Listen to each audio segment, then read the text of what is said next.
So with running the organization, what type of things are you guys doing to, I guess, promote Sioux City? Well, right now we're still at the early stages. Quite honestly, I've been here since December 14th.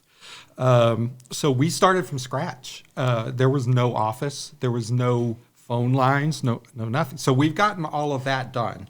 Now our goal is to start working on the marketing plan to bring in tours and conventions. The pandemic's put a little bit of a pause on it because a lot of them that were set for 2021 are now 2022 because they had to cancel in 2020. Yep. So we really are probably 2 to 3 years out before we can get major tournaments. But there's going to be some that we will be able to get. Even still, some are being canceled across the country. And Sioux City is fortunate to have some, I wouldn't say laxed health measures, but they are not as strict as some of the others. So that does help to bring some in. So we're definitely going to be going for those. Yep. Our general area is 200 miles out. Okay. That's a pretty good one. Eventually, we'd like to be nationwide, but you have to start somewhere. So, Minneapolis, Chicago, kind of down to St. Louis area. I think that's kind of our goal. What we in Sioux City call a day trip. So Chicago to Denver, Minneapolis to Kansas City is basically, Yeah, that would be it, yes.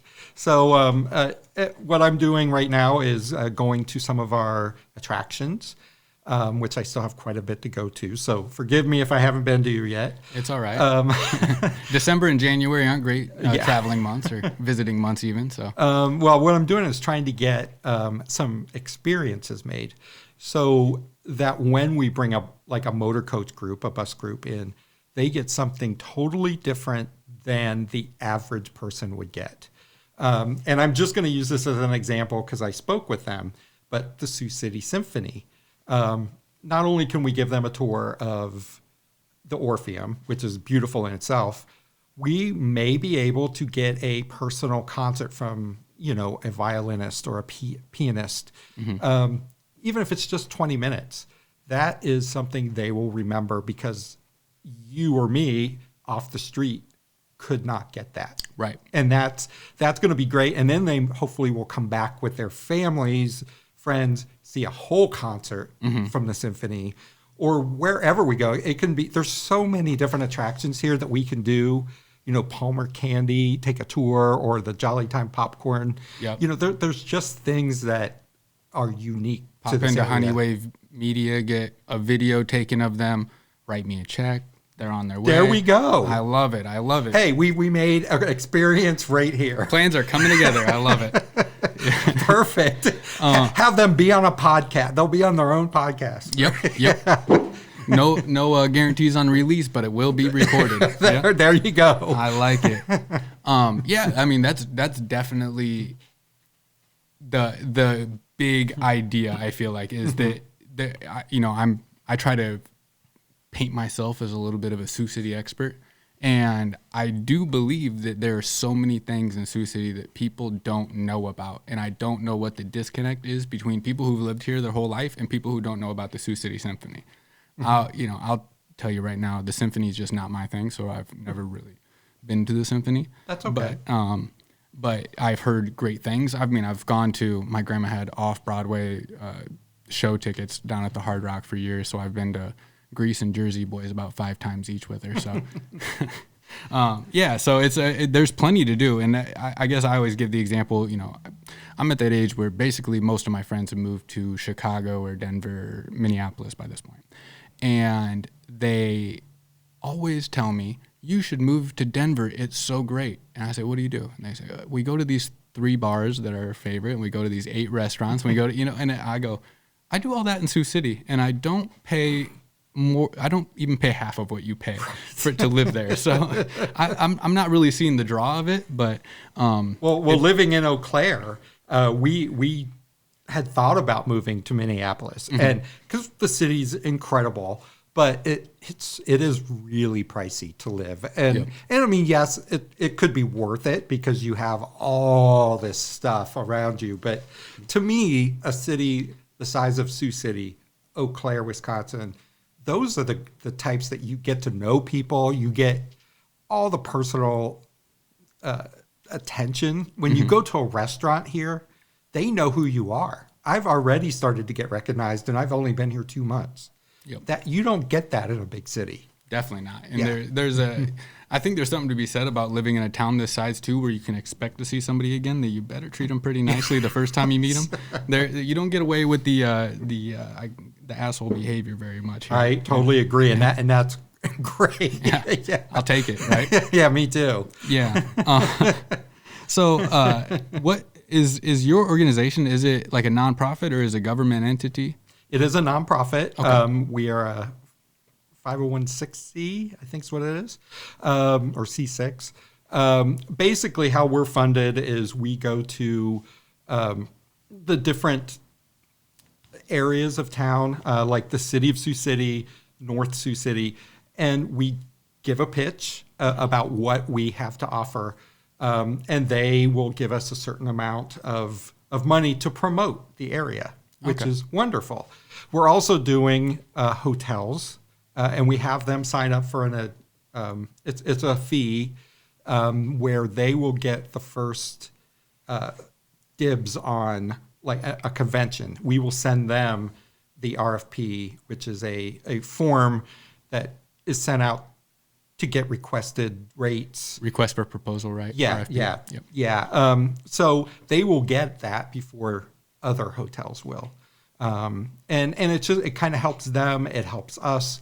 That way we can work with them to promote the event, make sure that the people who are staying there have all the relevant things to do. Right now I'm working on a piece with actually with Ann Westra from the city to it's just a one sheet double-sided that has things to do.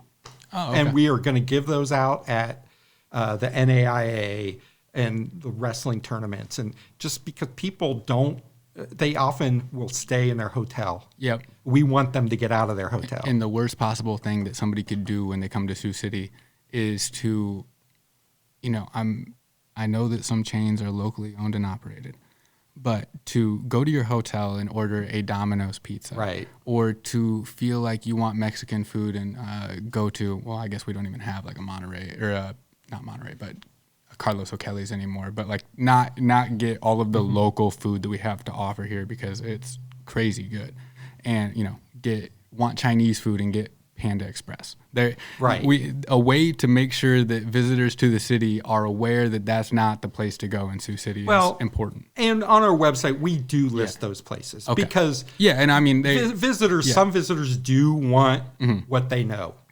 I get that. Yep. When I go somewhere, I want something local. Yeah, that's I more want the to point get I was it. making. Exactly. Yeah. Even coffee here.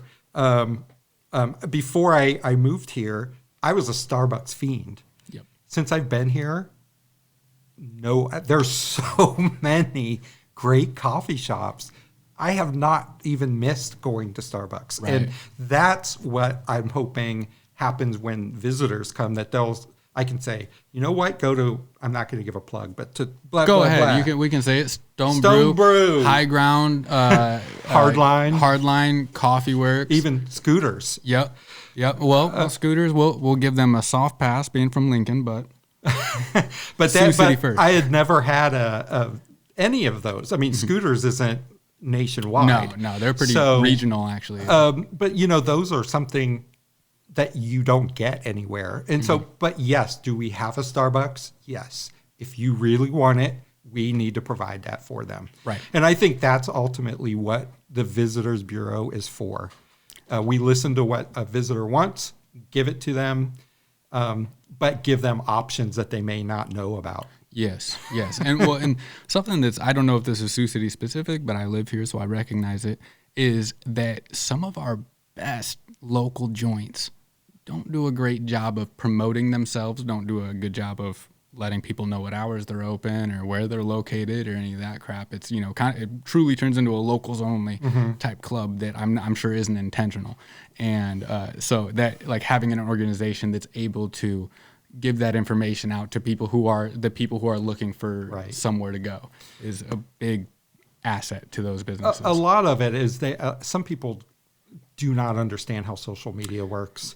So and that's hard. I mean, it's hard to get any business today without having social media. So that's one thing we are going to be able to provide is get that information from those companies, have it on our website, promote it on our social media, promote it on these double-sided sheets to hand out.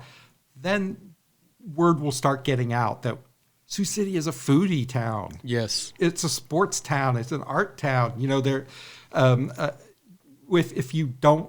if you've never been here, you're not going to know that. Mm-hmm. Just by the name, you will not know it.